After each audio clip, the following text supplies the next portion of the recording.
မြန်မာစစ်တပ်မှာနံပါတ်3အဆင့်ရှိတဲ့ညှိနှိုင်းကွပ်ကဲမှုရာထူးဟာတပ်မတော်ကာကွယ်ရေးဦးစီးချုပ်ဖြစ်ဖို့လက်တကမ်းအကွာမှာရှိနေပေမဲ့နှစ်ပေါင်း20ကျော်အတွင်းအဲ့ဒီရာထူးနေရာကိုရခဲ့ပြီးတဲ့နောက်တက်ရှုပ်ဖြစ်လာသူတဦးသာရှိခဲ့ပါတယ်။2000ခုနှစ်မှာစတင်တည်ရှင်ခဲ့တဲ့ဒီရာထူးကိုဗိုလ်ချုပ်ကြီးရှောက်ဦးအထိတာဝန်ယူခဲ့ကြပေမဲ့ဗိုလ်ချုပ်မှုကြီးမင်းအောင်လှိုင်တဦးပဲတက်ရှုပ်ဖြစ်လာခဲ့ပါတယ်။အခုနောက်ဆုံး9ယောက်မြောက်ညှိကိုဖြစ်လာတဲ့ဗိုလ်ချုပ်ကြီးကျော်စွာလင်းကိုအနာဂတ်တက်ရှုပ်ဖြစ်လာမယ်လို့စစ်ရေးအကဲခတ်တွေကထင်ကြေးပေးနေကြပါတယ်။အသက်50ဆွန်းဆွန်းသာရှိသေးတဲ့အသက်အငယ်ဆုံးဗိုလ်ချုပ်ကြီးရဲ့တလန်းဟာဗိုလ်ချုပ်မှုကြီးမင်းအောင်လှိုင်အပေါ်မှာပဲမူတည်နေပါတယ်။စစ်ကောင်းဆောင်ကဗိုလ်ချုပ်ကြီးကျော်စွာလင်းကိုဘာကြောင့်သဘောကျသလဲ။အနာဂတ်တက်ရှုပ်ဖြစ်လာမယ်လို့ဗိုလ်ချုပ်ကြီးကျော်စွာလင်းထင်ကြေးပေးခံရတဲ့အဓိကအကြောင်းကဗိုလ်ချုပ်မှုကြီးမင်းအောင်လှိုင်ရဲ့ယုံကြည်မှုကိုအခိုင်အမာရရှိထားသူဖြစ်လို့ဖြစ်ပါတယ်။ဗိုလ်ချုပ်မှုကြီးမင်းအောင်လှိုင်ကလူတွေကိုမယုံတတ်သူလို့စစ်ရုံးမှာနာမည်ကြီးပါတယ်။ဗိုလ်ချုပ်မှုကြီးမင်းအောင်လှိုင်ဟာသူ့ရဲ့တက်ရှုပ်ရာထူး73နှစ်အတွင်းစစ်ဗိုလ်ချုပ်ဒါဇင်ပေါင်းများစွာကိုအပြောင်းအလဲလုပ်ခဲ့တယ်လို့သူယုံကြည်ရနိုင်တဲ့ဗိုလ်ချုပ်တရှိုးကိုလည်းရှာဖွေနေခဲ့ပါတယ်။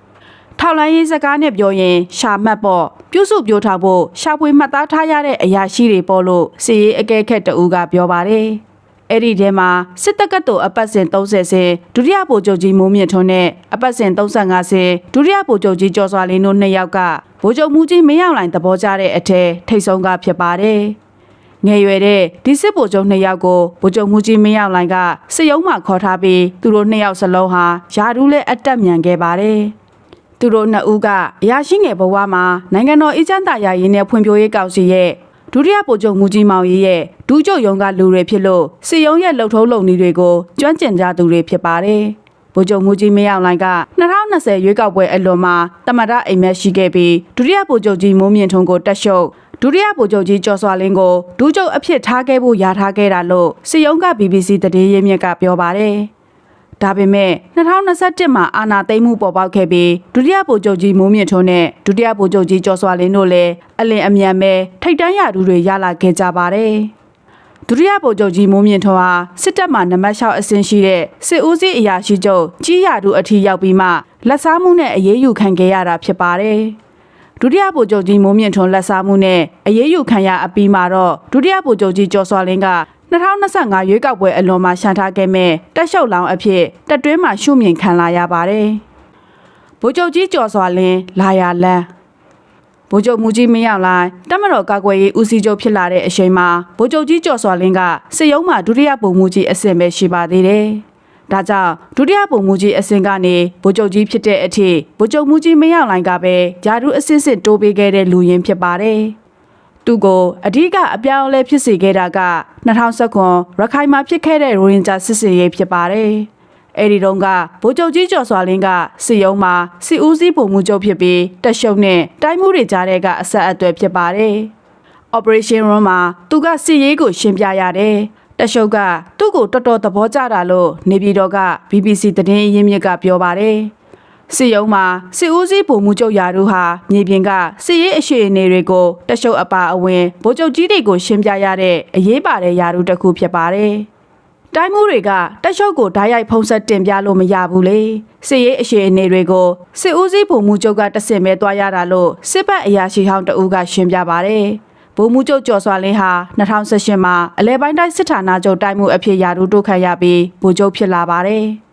သူတိုင်းမှုတာဝန်ယူစဉ်2019မှာပြည်ဦးလင်မျိုးကတပ်မတော်နည်းပညာတက္ကသိုလ်ကိုတအန်တက် TNA ကရှော့တိုက်တုံးနဲ့ပစ်ခဲ့တဲ့ဖြစ်စဉ်ကထင်ရှားပါတယ်။တိုင်းမှုတာဝန်ယူပြီး2နှစ်အကြာမှာပဲဒုတိယဗိုလ်ချုပ်ကြီးအဖြစ်တာဝန်ပေးခံရလို့ယာထူးတက်အမြန်ဆုံးလူအဖြစ်တတိထားမိလာကြပါတယ်။ပိုပြီးတတိထားမိစေတာကစစ်ကောင်းဆောင်ရဲ့လူရင်းတအုပ်ဖြစ်သူဒုတိယဗိုလ်ချုပ်ကြီးညိုစောတာဝန်ယူထားတဲ့စစ်ထောက်ချုပ်ယာထူးကိုသူ့ကိုလွှဲပေးလိုက်လို့ပဲဖြစ်ပါတယ်။ဒုတိယဗိုလ်ချုပ်ကြီးမိုးမြင့်ထွန်းအရေးယူခံရချိန်မှာလဲစစ်ဦးစီးအရာရှိချုပ်ကြီးနေရာကိုဒုတိယဗိုလ်ချုပ်ကြီးကျော်စွာလင်းကပဲဆက်ခံပါတယ်။ပြီးခဲ့တဲ့သတင်းပတ်ကတော့ညှိနှိုင်းကွပ်ကဲရေးမှူးကြီးရည်လေးရာထူးအထိခန့်အပ်တာဝန်ပေးခြင်းခံရတဲ့အတွက်တက်ရာထူးမှာဗိုလ်ချုပ်ကြီးကျော်စွာလင်းရဲ့အထက်မှာတက်ရှုံနဲ့ဒုတက်ရှုံ2ဦးတည်းသာရှိပါတော့တယ်။ဒါကြောင့်သူ့ကိုအနာဂတ်တက်ရှုံလောင်အဖြစ်ထင်ကြေးပေးလာကြတာဖြစ်ပါတယ်။ဗိုလ်ချုပ်ကြီးကျော်စွာလင်းရဲ့ယာထူးတက်တဲ့လမ်းကြောင်းကိုကြည့်လိုက်ရင်စစ်စင်ရေးအထူးအဖွဲ့မူကစားထမှုတော့မဖြစ်ပဲညှိကိုဖြစ်လာတယ်လို့ပြောလို့ရတယ်လို့စစ်ရေးအကဲခတ်တဦးကပြောပါတယ်။တက်ရှုံမဖြစ်တဲ့ညှိကိုတွေဗ ဗိုလ်ချုပ်ကြီးကျော်စွာလင်းမတိုင်ခင်ညှိနှိုင်းကွက်ကဲရေးမှုကြီးရည်လေတာဝန်ယူခဲ့တဲ့ဗိုလ်ချုပ်ကြီးရှာဦးအထီးရှိခဲ့ပြီးပထမဆုံးတာဝန်ယူခဲ့တာကဗိုလ်ချုပ်ကြီးသူရရွှေမန်းဖြစ်ပါတယ်ဗိုလ်ချုပ်ကြီးသူရရွှေမန်းဟာဆယ်စုနှစ်တစ်ခုကြာအောင်ညှိနှိုင်းကွက်ကဲရေးမှုလုပ်ခဲ့ပြီးတက်ရှုပ်ဖြစ်လာမဲ့သူလို့ရေပန်းစားခဲ့ပေမဲ့နောက်ဆုံးအချိန်မှကတ်လွဲခဲ့သူဖြစ်ပါတယ်နာဝတာနာအဖအစိုးရနဲ့တက်ကောင်းဆောင်ဗိုလ်ချုပ်မှုကြီးတန်းရွှေလက်ထက်မှာဗိုလ်ချုပ်ကြီးသူရရွှေမန်းနဲ့ဗိုလ်ချုပ်ကြီးမင်းအောင်လှိုင်တို့ညှိနှိုင်းကွက်ကဲရေးမှုဖြစ်ခဲ့ပြီးဗိုလ်ချုပ်ကြီးမင်းအောင်လှိုင်ပဲတက်ရှုပ်ဖြစ်လာခဲ့ပါတယ်ဗိုလ်ချုပ်မှုကြီးမင်းအောင်လှိုင်တက်ရှုပ်လက်ထက်မှာညှိနှိုင်းကွက်ကဲရေးမှု9ဦးအထိအပြောင်းအလဲဖြစ်ခဲ့ပြီးတယောက်မှတက်ရှုပ်မဖြစ်လာခဲ့ပါဘူးဗိုလ်ချုပ်ကြီးလှထေဝင်းဗိုလ်ချုပ်ကြီးခင်အောင်မြင့်ဗိုလ်ချုပ်ကြီးမြထွန်းဦးနဲ့ဗိုလ်ချုပ်ကြီးမောင်မောင်အေးတို့ကတော့တက်ရှုပ်ဖြစ်လာဖို့မျှော်လင့်ချက်မရှိတော့ပဲဗိုလ်ချုပ်ကြီးကျော်စွာလင်းတအူးပဲမျှော်လင့်ချက်ရှိနေတာဖြစ်ပါတယ်ဗိုလ်ချုပ်ကြီးလှထေဝင်းက2015ရွေးကောက်ပွဲအတွက်အငြိမ်းစားပေးခဲ့ရပြီးလွတ်တော်ထဲရောက်ခဲ့ရသလိုလေချုပ်ဟောင်းဗိုလ်ချုပ်ကြီးခင်အောင်မြင့်ကလည်းယာရုဆက်တက်မလာပဲအငြိမ်းစားယူခဲ့ရပါတယ်ဗိုလ်ချုပ်မှုကြီးတန်းရွှေအနားယူပြီးတဲ့နောက်အနာဂတ်တရှုပ်အဖြစ်မျှော်မှန်းခံရသူဗိုလ်ချုပ်ကြီးမြထွန်းဦးလည်းညှိကုတ်ကနေဝင်ကြီးအဖြစ်အရန်အင်အားကိုရွှေ့ပြောင်းခံရပါတယ်2021အာဏာသိမ်းပြီးတဲ့နောက်ညှိကုတ်ဖြစ်လာတဲ့ဗိုလ်ချုပ်ကြီးမောင်မောင်အေးက4နှစ်ကြာပြီးနောက်မှာတော့ညှိကုတ်ရာထူးကနေအနားပေးခံလာရပါတယ်ဒီနေရာမှာဒူးကျုပ်တွေရဲ့အခန်းကဏ္ဍကိုထည့်ပြောရရင်လွန်ခဲ့တဲ့နှစ်ပေါင်း40အတွင်းမှာဒူးကျုပ်ကနေတက်ရှုပ်ဖြစ်လာသူကဗိုလ်ချုပ်မှုကြီးတန်းရွှေတအူးတည်းပဲရှိခဲ့ပါတယ်ဗိုလ်ချုပ်မှုကြီးတန်းရွှေရဲ့ဒုတိယဗိုလ်ချုပ်မှုကြီးမောင်အေးကအနှစ်20နီးပါးဒူးကျုပ်လုပ်ခဲ့ပြီးမှ2017မှာအငြိမ်းစားယူခဲ့ရပါတယ်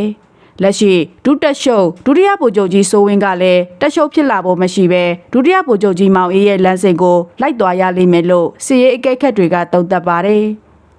ရွေးကောက်ပွဲအခင်းအကျင်းနဲ့တက်ရှုပ်တဲ့အလားအလာဗိုလ်ချုပ်ကြီးကျော်စွာလင်းကတော့သူ့ရဲ့စီနီယာတွေလို့မဟုတ်ပဲဗိုလ်ချုပ်မှုကြီးမင်းအောင်လှိုင်နဲ့အခင်းအကျင်းသွားတူနေတာတွေ့ရပါတယ်ဗိုလ်ချုပ်မှုကြီးတန်းရွှေဟာတက်ရှုပ်ရာထူးကိုသမ္မတတက်တန်း9နှစ်နဲ့ရှိန်ညှိပြီးအငြိမ်းစားယူနိုင်မဲ့အပတ်စဉ်တွေကိုရွေးခဲ့တာလို့သူ့ရဲ့အစိုးရအဖွဲ့ဝင်ဝင်ကြီးဟောင်းတွေကပြောကြပါတယ်ဒါကြောင့်2015ရွေးကောက်ပွဲပြီးရင်အသက်60ပြည့်မဲ့စစ်တပ်ကတော်အပတ်စဉ်19စင်ဗိုလ်ချုပ်မှုကြီးမင်းအောင်လှိုင်ကိုရွေးချယ်ခဲ့တာလို့သူတို့ကထောက်ပြပါတယ်ဗိုလ်ချုပ်ကြီးလှထေဝင်းကစစ်တပ်ကတော်အပတ်စဉ်20စင်ဖြစ်တာကြောင့်စစ်တပ်ကတော်အပတ်စဉ်19စင်ဗိုလ်ချုပ်မှုကြီးမင်းအောင်လှိုင်ကတက်ရှုပ်ဖြစ်သွားချိန်သူကညှိကုတ်ဖြစ်ခဲ့ပေမဲ့ထိတ်ဆုံးနေရအတွက်မျှော်လင့်ချက်နေခဲ့ပါတယ်တက်ရှုပ်ဖြစ်ဖို့ရေပန်းအစားဆုံးဖြစ်ခဲ့တဲ့စစ်တပ်ကတော်အပတ်စဉ်25စင်ဗိုလ်ချုပ်ကြီးမြထွန်းဦးကတော့ဗိုလ်ချုပ်မှုကြီးမင်းအောင်လှိုင်အနားမယူတဲ့အတွက်တက်ရှုပ်ရာထူးနဲ့လွဲခဲ့ရသူဖြစ်ပါတယ်ဗိုလ်ချုပ်မှုကြီးမင်းအောင်လှိုင်ကို2010ရွေးကောက်ပွဲအလွန်မှာတက်ရှုပ်ရာထူးပေးခြင်းတဲ့အတွက်ညှိနှိုင်းကွက်ကဲရေးမှုခံခဲ့တာဖြစ်ပြီးအဲ့ဒီရာထူးနေရာမှာ9လဝန်းကျင်ပဲတာဝန်ထမ်းဆောင်ခဲ့ရပါတယ်စစ်ကောင်စီကရွေးကောက်ပွဲကို2025မှာကျင်းပဖွယ်ရှိတဲ့အတွက်ဗိုလ်ချုပ်မှုကြီးမင်းအောင်လှိုင်သာသမ္မတလုပ်ခဲ့ရင်လစ်လက်သွားတဲ့တရှုံနေရာကိုဗိုလ်ချုပ်ကြီးကျော်စွာလင်းကစက္ကန့်လိမ့်မယ်လို့နိုင်ငံရေးအကဲခတ်တွေကသုံးသပ်နေကြတာဖြစ်ပါတယ်။ဒါပေမဲ့မြန်မာနိုင်ငံရေးမှာဘာမှကံတေကံမပြောလို့မရပါဘူး။တရှုံရာထူးဆိုတာနှက်ကြီးတယ်လို့နိုင်ငံရေးအကဲခတ်တအူးကသုံးသပ်ပါတယ်။